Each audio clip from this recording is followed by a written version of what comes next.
Hello everyone, કેમ છો બધા? મજામાં? તો હવે આપણે એના પછીના લેક્ચરની વાત કરીએ. તો હવે આજનો જે લેક્ચર છે એની અંદર આપણે વેન બ્રિજ ઓસિલેટર અને ક્રિસ્ટલ ઓસિલેટર કેવી રીતે કાર્ય કરે છે તેના વિશે વાત કરીશું. પ્રીવિયસ લેક્ચરની અંદર આપણે હાર્ટલી, કોલપિટ અને આરસી ફેઝ શિફ્ટ કેવી રીતે કામગીરી કરે છે, કેવી રીતે એની અંદર આપણે 180 ડિગ્રી ટેન્ક સર્કિટની મદદથી અને કેવી રીતે 180 ડિગ્રી સી એમ્પ્લીફાયરની મદદથી મેળવતા હતા તેના વિશે આપણે વાત કરેલી હતી, કે જેની મદદથી આપણને ટોટલ ફેઝ શિફ્ટ છે 360 ડિગ્રીનો મળતો હતો, કે જેને આપણે પોઝિટિવ ફીડબેક તરીકે ઓળખતા હતા, અને કેવી રીતે આપણે કોન્સ્ટન્ટ ઓસિલેશન મેળવી શકતા હતા તેના વિશે આપણે વાત કરેલી હતી. તો હાર્ટલી અને કોલપિટની અંદર મિત્રો આપણે વાપરતા હતા ટેન્ક સર્કિટ, અને એ જ જગ્યાએ જો આપણે વાત કરીએ તો આરસી ફેઝ શિફ્ટની આપણે વાત કરીએ તો આરસી ફેઝ શિફ્ટ નેટવર્કની અંદર આપણે 180 ડિગ્રી છે એ આપણે સી એમ્પ્લીફાયરની મદદથી મેળવતા હતા, અને બીજા 180 ડિગ્રી છે આરસીની મદદથી બનેલા નેટવર્ક, કે જેમાં એક આરસીનું જોડું છે એ આપણને 60 ડિગ્રીનો ફેઝ શિફ્ટ આપતું હતું, જ્યારે બીજું આરસીનું જોડું છે એ 60 અને ત્રીજું 60, એટલે કે ટોટલ 3 ગુણ્યા 60 એટલે કે 180 ડિગ્રીનો આપણને એ રીતે ફેઝ શિફ્ટ મળતો હતો. તો હવે આપણે આગળ જતા વેન બ્રિજ ઓસિલેટર વિશે વાત કરીએ. તો સૌથી મહત્વની વાત એ છે મિત્રો કે જેવી રીતે બીજા બધા ઓસિલેટરની અંદર આપણે ટેન્ક સર્કિટ વાપરતા હતા 180 ડિગ્રીનો ફેઝ શિફ્ટ મેળવવા માટે, આરસી ફેઝ શિફ્ટ નેટવર્કની વાત કરીએ તો તેમાં આરસી નેટવર્ક વાપરતા હતા, જ્યારે વેન બ્રિજની અંદર બે એમ્પ્લીફાયરને આપણે સિરીઝમાં કનેક્ટ કરશું એટલે આપણે જાણીએ છીએ કે એક એમ્પ્લીફાયર છે આપણને 180 ડિગ્રીનો ફેઝ શિફ્ટ આપે છે. જો એની પાછળ બીજું એમ્પ્લીફાયર કનેક્ટ કરવામાં આવે તો બીજું પણ 180 ડિગ્રીનો ફેઝ શિફ્ટ આપશે. આમ ટોટલ ફેઝ શિફ્ટ છે આપણો 180 ડિગ્રીનો થશે. આમ આપણને 360 ડિગ્રીનો ફેઝ શિફ્ટ મળશે. તો હવે આપણે શરૂઆત કરીએ છીએ વેન બ્રિજ ઓસિલેટર. મારી સાથે ખાસ લખતા જજો. સૌથી મહત્વની વસ્તુ છે કે 10 હર્ટ્ઝથી લઈ 1 મેગાહર્ટ્ઝ સુધીની ફ્રીક્વન્સી રેન્જ, એટલે કે ખૂબ મોટી ફ્રીક્વન્સી રેન્જના જો તમારે સિગ્નલ જોતા હોય, વેવફોર્મ જોતા હોય તો વેન બ્રિજ ઓસિલેટરનો ઉપયોગ કરવામાં આવે છે. અહીં આપણને એની ફિગર દર્શાવેલી છે. આપણે જોઈ શકીએ છીએ કે જો બે એમ્પ્લીફાયર A1 અને A2નો ઉપયોગ સિરીઝ કનેક્શન તરીકે કરવામાં આવે તો દરેક એમ્પ્લીફાયર છે 180 ડિગ્રીનો ફેઝ શિફ્ટ આપે છે, માટે આઉટપુટ અને ઇનપુટ વચ્ચેનો ફેઝ શિફ્ટ છે એ શૂન્ય થઈ જાય છે, એટલે કે પોઝિટિવ ફીડબેક મળે છે. આ ઓસિલેશન ફ્રીક્વન્સી તેના કમ્પોનેન્ટ ઉપરથી નક્કી થઈ છે. એટલે કે જુઓ એની અંદર આપણે કયા કયા કમ્પોનેન્ટ વાપરેલા છે, R1, C1, R2, C2, એટલે કે તેની અંદર રહેલું જે ઓસિલેશન ફ્રીક્વન્સીનું ઇક્વેશન છે એ કંઈક આ રીતનું છે, FO is equal to 1/2π √R1 C1 R2 C2, કે જે R એટલે કે રજિસ્ટર થયો, એની વેલ્યુ કંઈક ઓહમમાં આપેલું હશે, સી એટલે કે કેપેસિટર થયો, એની વેલ્યુ કંઈક ફેરેડેની અંદર આપેલી હશે. બરોબર મિત્રો, આ થયું એનું સાવ બેઝિક ઇન્ટ્રોડક્શન, કે એની બેઝિક સર્કિટ કેવી રીતની હોવી જોઈએ, કંઈક આ રીતની હોવી જોઈએ, કે જેમાં બે એમ્પ્લીફાયરને કનેક્ટ કરેલા હોય. તો હવે આપણે જોઈએ કે બે એમ્પ્લીફાયરને કનેક્ટ કરીએ એટલે શું થાય છે. ફોર એક્ઝામ્પલ આ થયું આપણું ઇનપુટ સિગ્નલ ફોર એક્ઝામ્પલ આ રીતનો થયો. હવે પહેલું એમ્પ્લીફાયર A1 એમ્પ્લીફાયર એ આપણને 180 ડિગ્રીનો ફેઝ શિફ્ટ આપશે, એટલે આપણું આ સિગ્નલ છે જે આ રીતનું હતું એમાંથી હવે કેવું થઈ જશે 180 ડિગ્રી, એટલે કે હવે તો ઉલટું થઈ જશે. બરોબર. હવે ફરીથી એ સિગ્નલને A2માં આપીએ, એટલે કે બીજા એમ્પ્લીફાયરમાં આપીએ, ત્યાં ફરીથી 180 ડિગ્રીનો ફેઝ શિફ્ટ મળશે, એટલે આ સિગ્નલ ફરીથી ઉલટું થઈ જશે, પણ સિગ્નલની સ્ટ્રેન્થમાં વધારો થશે. આમ જેવું ઇનપુટ સિગ્નલ આપણે આપતા હતા એવું જ આપણને ફરીથી આઉટપુટ સિગ્નલ મળે છે, એટલે એવું કહેવામાં આવે છે કે ટોટલ ફેઝ શિફ્ટ છે આઉટપુટ અને ઇનપુટ વચ્ચેનો ટોટલ ફેઝ શિફ્ટ છે એ શૂન્ય બને છે. આ વસ્તુને પોઝિટિવ ફીડબેક તરીકે ઓળખવામાં આવે છે. તો તો જો અહીં પણ આપણે જોઈ શકીએ છીએ કે આ રીતનું આપણે સિગ્નલ આપતા હતા. A2ની અંદર એ સિગ્નલની સ્ટ્રેન્થમાં જો વધારો થયો, પણ એ સિગ્નલ ઉલટું થઈ ગયું. ફરીથી એ સિગ્નલને A2માં આપવામાં આવે તો ફરીથી એ સિગ્નલ ઉલટું થઈ જાય છે અને સ્ટ્રેન્થમાં વધારો થઈ છે. એટલે કે આપણું ઓરિજિનલ સિગ્નલ આ હતું અને લાસ્ટમાં આપણને આ સિગ્નલ મળે છે. આ થઈ વેન બ્રિજ ઓસિલેટરની બેઝિક સર્કિટ. હવે આગળ જતાં આપણે વાત કરીએ તો આ બે એમ્પ્લીફાયરને એકબીજા સાથે આવી રીતે સિરીઝમાં કનેક્ટ કરીએ તો એક તકલીફ આવે છે. શું તકલીફ આવે છે એના વિશે આપણે વાત કરીએ અને એના સોલ્યુશન વિશે વાત કરીએ. આકૃતિમાં દર્શાવ્યા પ્રમાણે બે એમ્પ્લીફાયરને સિરીઝમાં કનેક્ટ કરવામાં આવે તો એક એમ્પ્લીફાયર 180 ડિગ્રીનો ફેઝ શિફ્ટ આપે છે અને બીજું પણ 180નો આપે છે. આમ ટોટલ ફેઝ શિફ્ટ 360 થવાને લીધે પોઝિટિવ ફીડબેક મળે છે. પરંતુ બે એમ્પ્લીફાયર એકસાથે કનેક્ટ કરવાને લીધે સિગ્નલના ગેઇનમાં ખૂબ જ વધારો થાય છે, જેને લીધે સર્કિટ ડેમેજ થવાના ચાન્સીસ રહે છે. માટે વધારાના ગેઇનને કંટ્રોલ કરવા માટે ગેઇન છે એ વધી જાય છે. શા માટે વધી જાય છે? A1 અને A2ને સિરીઝમાં કનેક્ટ કરીએ છીએ એટલે કે સર્કિટ ગેઇન વધી જાય છે. આ વધેલો ગેઇન છે એ સર્કિટને ડેમેજ કરી શકે, માટે એને કંટ્રોલમાં કરવા માટે આપણે R3 અને R4ને કનેક્ટ કરીએ છીએ. તો સૌથી પહેલાં આપણે આપણી જોઈ આ પહેલી સર્કિટ, બરોબર, કે જે સાવ સિમ્પલ સર્કિટ છે કે જેમાં આપણને 360 ડિગ્રીનો ફેઝ શિફ્ટ મળે છે અને આપણને કોન્સ્ટન્ટ ઓસિલેશન મળે છે. પરંતુ આ બંનેને સિરીઝમાં કનેક્ટ કરેલા હોવાને લીધે આપણે વાત કરીએ એ પ્રમાણે સર્કિટના ગેઇનમાં વધારો થાય છે અને સર્કિટ ડેમેજ થઈ શકે છે. માટે એને કંટ્રોલમાં રાખવા માટે, બેલેન્સમાં રાખવા માટે R3 અને R4ને આપણે કનેક્ટ કરીએ છીએ. ત્યારબાદ આપણે મિત્રો વાત કરીએ એની અંદર તો આ થઈ આપણી સેકન્ડ સર્કિટ કે જેમાં આપણે R3 અને R4 કનેક્ટ કરેલા છે. ત્યારબાદ આપણે આપણી ઓરિજિનલ સર્કિટની વાત કરીએ, પણ એની પહેલાં આપણે જો એનું ઓસિલેશન ફ્રીક્વન્સીનું ઇક્વેશન જોઈએ તો આપણે જોયું હતું કે આ રીતનું ઇક્વેશન આપણને મળ્યું હતું કે F = 1/2π √R1 R2 C1 C2. આવી રીતનું આપણને ઇક્વેશન મળેલું હતું એની અંદર, બરોબર. તો હવે આપણે વાત કરીએ મિત્રો તો R1 = R2 R તરીકે લેવામાં આવે છે. જો આપણે વાત કરીએ પ્રમાણે કે R1 = R2 R લેવામાં આવે છે અને C1 C2 C લેવામાં આવે છે. એટલે આપણે કહી શકીએ કે આ ઇક્વેશનમાંથી આપણને આપણું ફાઇનલ ઇક્વેશન કંઈક આ રીતનું મળે છે. F = 1/2π RC. ખાસ ધ્યાન રાખજો મિત્રો, હજી હું તમને કહું છું દરેકની ઓસિલેશન ફ્રીક્વન્સીના ઇક્વેશન કંઈક અલગ અલગ છે. દરેકના ઓસિલેશન ફ્રીક્વન્સીના ઇક્વેશન ખાસ યાદ રાખજો અને એક્ઝામની અંદર તમારે ઇક્વેશનને હાઇલાઇટ કરવાના રહેશે, કારણ કે એક્ઝામિનર છે એ ખાસ તમારી સર્કિટ ડાયાગ્રામ અથવા તો બ્લોક ડાયાગ્રામ કે વેવફોર્મ હોય તો એ વસ્તુ અને આવા જે ઇક્વેશન આવતા હશે કોઈ પણ મેથેમેટિકલ, એના ઉપર વધારે ધ્યાન આપશે. કારણ કે જે વ્યક્તિને આ ઇક્વેશન આવડતા હોય, જેને સર્કિટને બ્લોક આવડતા હોય, એને થિયરી સમજાયેલી હોય તો જ એટલી સારી રીતે એને રિપ્રેઝન્ટ કરી શકતું હોય છે. તો હવે આપણે વાત કરીએ આની અંદર રહેલી થર્ડ સર્કિટ વિશેની.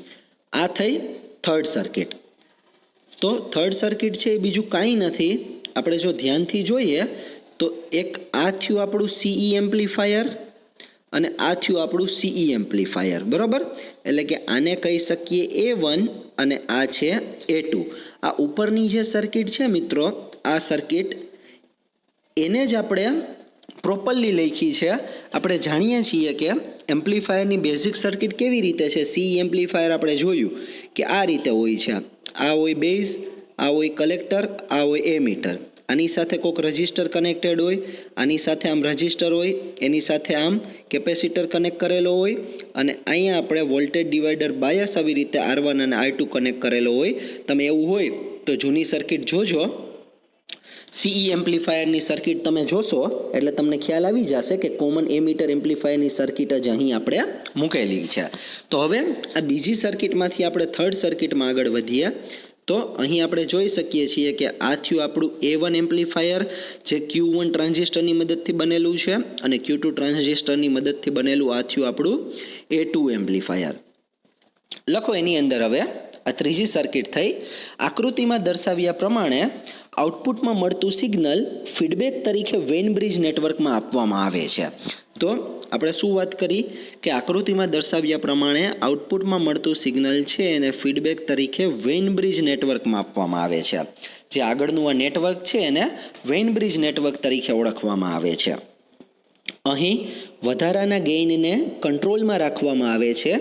આમ આ પ્રોસેસ અવિરત ચાલતી હોવાને લીધે આઉટપુટમાં પોઝિટિવ ફીડબેક અને કોન્સ્ટન્ટ ઓસિલેશન મેળવી શકાય છે. આ પ્રોસેસ એટલે કે કઈ આઉટપુટમાં જે સિગ્નલ હોય એને દર વખતે લઈને વેન બ્રિજ નેટવર્કમાં આપવામાં આવે, ત્યાંથી સિગ્નલ દર વખતે આમ આગળ જાય, એટલે કે આ પ્રોસેસ છે આ રીતે એ કોન્સ્ટન્ટ ચાલુ રહે છે. અને બે એમ્પ્લીફાયર છે એ આપણને 180 પ્લસ 180 ડિગ્રી એટલે કે 360 ડિગ્રીનો પોઝિટિવ ફીડબેક આપે છે અને આઉટપુટમાંથી આમ પ્રોસેસ છે સતત ચાલુ રહે છે. એટલે આપણે કહી શકીએ કે તેની મદદથી આપણને કોન્સ્ટન્ટ ઓસિલેશન એટલે કે અવિરત આંદોલનો પણ મળે છે. ત્યારબાદ લખો R1 અને R2ની મદદથી ફ્રીક્વન્સી રેન્જ. આપણે વાત કરીએ એ પ્રમાણે કે R1 અને R2ની મદદથી ફ્રીક્વન્સી રેન્જ જાણી શકાય છે અને C1 અને C2ની મદદથી જે તે ફ્રીક્વન્સી રેન્જની અંદરની ફ્રીક્વન્સી સેટ કરી શકાય છે. એટલે કે આપણે શું વાત કરી કે R1 અને R2ની મદદથી આપણે ફ્રીક્વન્સીની રેન્જ નક્કી કરી શકીએ છીએ. ફ્રીક્વન્સીની રેન્જ એકવાર R1 અને R2 નક્કી કરે ત્યારબાદ C1 અને C2 છે એ જે રેન્જ નક્કી થયો એની વચ્ચે ફ્રીક્વન્સીને સેટ કરવાનું કાર્ય કરે છે. તો આપણે એક્ઝામ્પલ આપીએ, જેમ કે R1 અને R2 છે એણે એક ફ્રીક્વન્સીની રેન્જ નક્કી કરી. આપણે જાણીએ જ છીએ કે આપણું ઓસિલેટર છે, શરૂઆતમાં જ આપણે વાત કરી કે 10 હર્ટ્ઝથી લઈને 1 મેગાહર્ટ્ઝ સુધીની ફ્રીક્વન્સીના સાઇનોસોડિયલ વેવફોર્મ જનરેટ કરે છે. તો એની વચ્ચેની R1 અને R2 એ કોઈ ફ્રીક્વન્સી જેમ કે 500થી લઈ અને 1000 હર્ટ્ઝ સુધીની ફ્રીક્વન્સીની એક રેન્જ નક્કી કરી. જે કામ કોણ કરે છે? R1 અને R2 કરે છે. C1 અને C2 શું કરશે?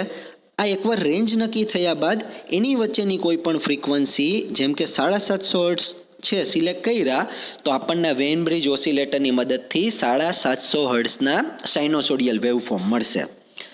તો ક્યાં છે R1 અને R2? આથી R1 અને R2 જે રેન્જ નક્કી કરે છે ફ્રીક્વન્સીની, અને આ છે C1 અને C2 કે જે રેન્જ નક્કી થયા બાદ એની વચ્ચે ફ્રીક્વન્સીને સેટ કરવાનું કાર્ય કરે છે. અને ખાસ યાદ રાખજો એ જે ફ્રીક્વન્સી છે 10 હર્ટ્ઝથી લઈ અને 1 મેગાહર્ટ્ઝ સુધીની વચ્ચેની કોઈ પણ હોઈ શકે, કારણ કે આપણું વેન બ્રિજ ઓસિલેટર છે એ આ રેન્જની ફ્રીક્વન્સીના સાઇનોસોડિયલ વેવફોર્મ જનરેટ કરી શકે છે. તો મિત્રો આ વાત થઈ આપણી વેન બ્રિજ ઓસિલેટરની. આપણે ફરીથી એની અંદર જોઈએ તો આપણે વાત કરેલી હતી એની અંદર સૌથી પહેલી સર્કિટથી વાત કરેલી હતી કે આ 1 નંબરની સર્કિટ કે જેની અંદર આપણે વાત કરી કે કેવી રીતે A1 અને A2 ને બંનેને સિરીઝમાં કનેક્ટ કરીને આપણે ટોટલ 360 ડિગ્રીનો ફેઝ શિફ્ટ મેળવી શકીએ છીએ. બીજી સર્કિટની અંદર આપણે વાત કરી કે આ 360 ડિગ્રીનો ફેઝ શિફ્ટ મળે તો બે એમ્પ્લીફાયર એકબીજા સાથે સિરીઝમાં જોડેલા હોવાથી ગેઇનમાં વધારો થાય છે અને કંટ્રોલમાં રાખવા માટે આપણે R3 અને R4 ને કનેક્ટ કરીએ છીએ. અને ત્રીજી સર્કિટ છે એને આપણે વિસ્તૃત સ્વરૂપમાં જોઈ. આ થયું આપણું A1 એમ્પ્લીફાયર, આ થયું A2 એમ્પ્લીફાયર. ત્યાં આપણે કીધું કે આઉટપુટમાંથી મળતું સિગ્નલ દર વખતે વેન બ્રિજ નેટવર્કમાં આપવામાં આવે છે અને અહીં ગેઇનને કંટ્રોલમાં રાખવામાં આવે છે અને આ પ્રોસેસ છે અવિરત ચાલુ રહે છે. અને આપણે એના પછી વાત કરી R1 અને R2 કેવી રીતે ફ્રીક્વન્સીની રેન્જ નક્કી કરે છે અને કેવી રીતે રેન્જ નક્કી થયા બાદ C1 અને C2 એની વચ્ચે રહેલી ફ્રીક્વન્સીને સેટ કરવાનું કાર્ય કરે છે. તો આ વાત થઈ મિત્રો આપણી વેન બ્રિજ ઓસિલેટર વિશેની. હવે એના પછી આપણે આગળ જતા વાત કરવા જઈ રહ્યા છીએ આપણા ક્રિસ્ટલ ઓસિલેટર વિશેની. તો આપણે એના પછીનું જે ક્રિસ્ટલ ઓસિલેટર છે એ સ્ટાર્ટ કરીએ. એની પહેલાં આપણે વેન બ્રિજ ઓસિલેટરના જે એડવાન્ટેજીસ અને ડિસએડવાન્ટેજીસ છે એના વિશે થોડુંક ડિસ્કશન કરીએ. અને વેન બ્રિજ ઓસિલેટર છે એ GTU એક્ઝામિનેશનના પોઈન્ટ ઓફ વ્યૂથી પણ ખૂબ જ ઇમ્પોર્ટન્ટ ક્વેશ્ચન છે. ઘણી વખત 7 માર્કના ક્વેશ્ચનની અંદર આ પૂછવામાં આવે છે. તો એની અંદર મેં તમને બતાવ્યું એ પ્રમાણે તમારે ફર્સ્ટ, સેકન્ડ અને થર્ડ ત્રણેય ફિગર ડ્રો કરવાની રહેશે અને એનું પ્રોપર એક્સપ્લેનેશન આપી અને લાસ્ટમાં જે ઓસિલેશન ફ્રીક્વન્સીનું ઇક્વેશન છે 1/2πRC એને પણ મેન્શન કરવાનું રહેશે. તો હવે આપણે વેઇન બ્રિજ ઓસિલેટરના એડવાન્ટેજ અને ડિસએડવાન્ટેજ વિશે વાત કરીએ તો પહેલો એડવાન્ટેજ છે અહીં સર્કિટ સહેલાઈથી કાર્ય કરી શકે છે. એટલે કે ટેન્ક સર્કિટને જો બેસાડવામાં આવે તો થોડા કોમ્પ્લિકેશન્સ વધારે રહે, જેમ કે હાર્ટલી અને કોલપિટ ઓસિલેટરની અંદર આપણે જોયું કે ત્યાં આપણે ટેન્ક સર્કિટ વાપરતા હતા. તો એમાં ટેન્ક સર્કિટ નથી વાપરતા, માત્ર 2 એમ્પ્લીફાયરને એકબીજા સાથે સિરીઝમાં કનેક્ટ કરેલા છે. એટલે આપણે કહી શકીએ કે અહીં સર્કિટ છે એ વધારે સહેલાઈથી કામગીરી કરી શકે છે. હવે આ વસ્તુને એડવાન્ટેજ તરીકે લઈ શકીએ અને ડિસએડવાન્ટેજ તરીકે પણ લઈ શકીએ. એ વસ્તુ છે સર્કિટનો ગેઇન. ગેઇન એટલે કે આપણે જાણીએ છીએ આઉટપુટ અપોન ઇનપુટનો રેશિયો. તો 2 એમ્પ્લીફાયર તમે વાપર્યા છે એટલે કે સર્કિટનું ગેઇન ઘણું સારું મળશે. પણ ડિસએડવાન્ટેજમાં એ વસ્તુને લઈ શકીએ કે જો એક લેવલ કરતાં સર્કિટનું ગેઇન વધી જાય તો સર્કિટમાં ઇન્સ્ટેબિલિટી આવી શકે, એટલે કે સર્કિટ ડેમેજ પણ થઈ શકે. ત્યારબાદ આપણે વાત કરીએ થર્ડ પોઈન્ટની એડવાન્ટેજમાં, તો એ છે આઉટપુટ વોલ્ટેજ કોન્સ્ટન્ટ રહે છે. કોન્સ્ટન્ટ એટલે કે અચળ રહે છે. એકવાર તમે જે આઉટપુટ વોલ્ટેજ મેળવી લીધો એમાં કોઈ પ્રકારનું ફ્લક્ચ્યુએશન નથી થતું, એટલે કે જે વેલ્યુ તમારે જોતી હોય એ તમે કોન્સ્ટન્ટ મેળવી શકો છો. ફ્રીક્વન્સીની સ્ટેબિલિટી સારી છે. ચોથો પોઈન્ટ છે ફ્રીક્વન્સીની સ્ટેબિલિટી સારી છે. કઈ રીતે? આપણે વાત કરીએ પ્રમાણે કે R1 અને R2 છે એ ફ્રીક્વન્સીની એકવાર રેન્જ નક્કી કરી લેશે, ત્યારબાદ C1 અને C2 એની અંદર રહેલી ફ્રીક્વન્સીને સેટ કરવાનું કાર્ય કરે છે. એકવાર ફ્રીક્વન્સી સેટ થયા બાદ એમાં કોઈ જ પ્રકારનું ફ્લક્ચ્યુએશન નથી આવતું, એટલે કે વેરિએશન નથી આવતું અને ફ્રીક્વન્સીની સ્ટેબિલિટી સારી રહે છે. અને ફિફ્થ પોઈન્ટ છે એડવાન્ટેજની અંદર, ફ્રીક્વન્સીને મોટી રેન્જમાં બદલી શકાય છે. તો આપણે સૌથી પહેલાં વાત કરી કે આ ખૂબ જ મોટી રેન્જ માટે આ ઓસિલેટર વાપરવામાં આવે છે. મોટી રેન્જ એટલે કે 10 હર્ટ્ઝથી લઈ અને 1 મેગાહર્ટ્ઝની ફ્રીક્વન્સી રેન્જ સુધી આ ઓસિલેટરને વાપરી શકીએ છીએ. એટલે આપણે કહી શકીએ કે ફ્રીક્વન્સીને મોટી રેન્જમાં બદલી શકાય છે.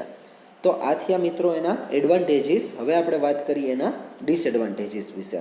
તો પહેલું ડિસએડવાન્ટેજ છે કે સર્કિટ કિંમતમાં કોસ્ટલી છે, કારણ કે એની અંદર 2 એમ્પ્લીફાયરને આપણે વાપરીએ છીએ. આ ઉપરાંત એના લાગતા વળગતા બીજા કમ્પોનન્ટને પણ આપણે યુઝ કરવા પડે છે, એટલે કોસ્ટલી વધારે છે. બીજું કે આ સર્કિટનું મેન્ટેનન્સ પ્રમાણમાં અઘરું છે. મેન્ટેનન્સ એટલા માટે અઘરું છે કે નોર્મલી આપણે ઓસિલેટર જોઈએ તો એમાં 1 એમ્પ્લીફાયર આપણે વાપરતા હોઈએ છીએ. તો આની અંદર આપણે 2 એમ્પ્લીફાયર વાપરીએ છીએ, એટલે 2 એમ્પ્લીફાયર એટલે કે એમાં રહેલા પેસિવ કમ્પોનન્ટ પણ વધી જતા હોય છે. તેને લીધે એનું મેન્ટેનન્સ છે થોડું કોમ્પ્લિકેટેડ છે. તો આ વાત કરીએ આપણે આપણી વેઇન બ્રિજ ઓસિલેટરની. અને હવે આગળ જતાં આપણે વાત કરવા જઈ રહ્યા છીએ ક્રિસ્ટલ ઓસિલેટર વિશે.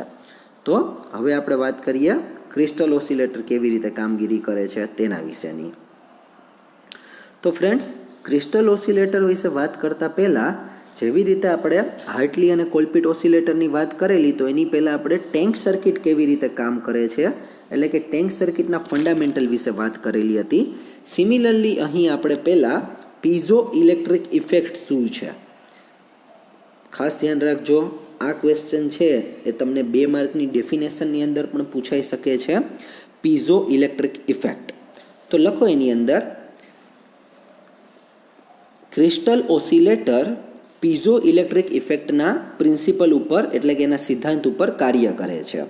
જો ક્વાર્ટ્સ એટલે કે ચકમકનો પથ્થર, જો ક્વાર્ટ્સને એક સપાટી ઉપર હાઈ ફ્રીક્વન્સીએ એસી વોલ્ટેજ આપવામાં આવે, એટલે કે ક્વાર્ટ્સના ટુકડાને જો એસી વોલ્ટેજ એક સપાટી ઉપર આપવામાં આવે ત્યારે તે આપેલા વોલ્ટેજની ફ્રીક્વન્સી ઉપર ધ્રુજે છે. આટલી વસ્તુ પહેલાં ધ્યાનથી સમજજો. ક્વાર્ટ્સ એટલે શું વસ્તુ છે? ક્વાર્ટ્સ એટલે કે ચકમકનો એક નાનો એવો ટુકડો છે. આપણે ઇવન આપણી વોચની અંદર જોશું, રિસ્ટ વોચની અંદર, તો એની અંદર એ ક્વાર્ટ્સના તત્વો રહેલા હોય, એમાં પણ ક્વાર્ટ્સ એવું લખેલું હોય, બરાબર?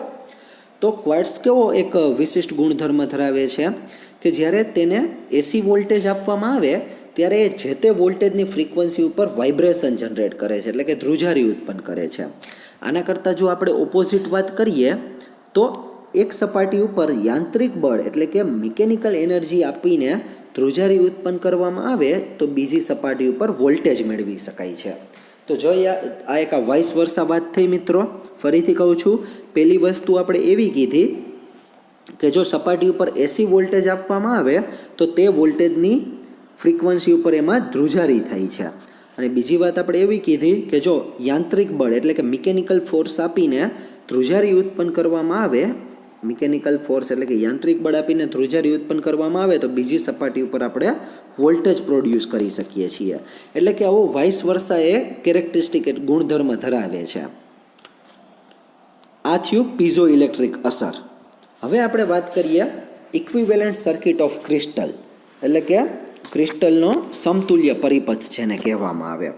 તો અહીં આપણે ફિગરમાં જોઈ શકીએ છીએ કે ક્રિસ્ટલની એક ઇક્વિવેલન્ટ સર્કિટ આપેલી છે. ક્રિસ્ટલ બેઝિકલી આ રીતે દેખાતું હોય છે કે જેની અંદર આપણે જોઈ શકીએ છીએ કે CM એટલે કે માઉન્ટિંગ કેપેસિટર છે.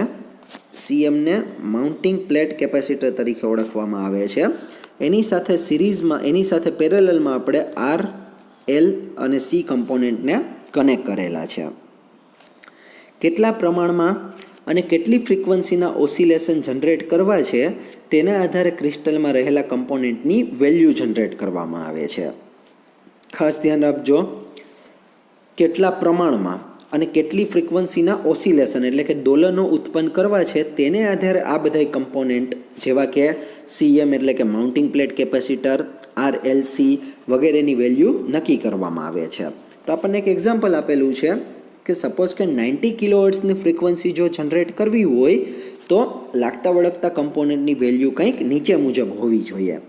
તો ઇન્ડક્ટરની વેલ્યુ હોવી જોઈએ 137 હેનરી, કેપેસિટરની વેલ્યુ હોવી જોઈએ 0.0235 પાઇકોફેરાડે, રેઝિસ્ટરની વેલ્યુ હોવી જોઈએ 15 કિલો ઓહમ અને માઉન્ટિંગ પ્લેટ કેપેસિટરની વેલ્યુ હોવી જોઈએ 3.5 પાઇકોફેરાડે જેટલી. તો આ વાત થઈ એના કમ્પોનેન્ટ વિશેની. હવે આપણે આ ક્રિસ્ટલનો ઉપયોગ કરીને કેવી રીતે BJT ક્રિસ્ટલ ઓસિલેટર અને FET ક્રિસ્ટલ ઓસિલેટર બનાવી શકીએ તેના વિશે આપણે વાત કરીએ. તો આ છે આપણું BJT ક્રિસ્ટલ ઓસિલેટર. ખાસ એક વસ્તુ યાદ રાખજો ફ્રેન્ડ્સ, જો તમને ક્રિસ્ટલ ઓસિલેટર એક્ઝામની અંદર પૂછવામાં આવે, ખાસ માર્કનું વેઇટેજ જોજો. એની અંદર જો 3 માર્કની અંદર જ પૂછવામાં આવતું હોય તો તમારે માત્ર એની અંદર આ ડેફિનેશન લખવાની છે અને ક્રિસ્ટલનો ઇક્વિવેલન્ટ સર્કિટ વિશે માહિતી આપવાની છે.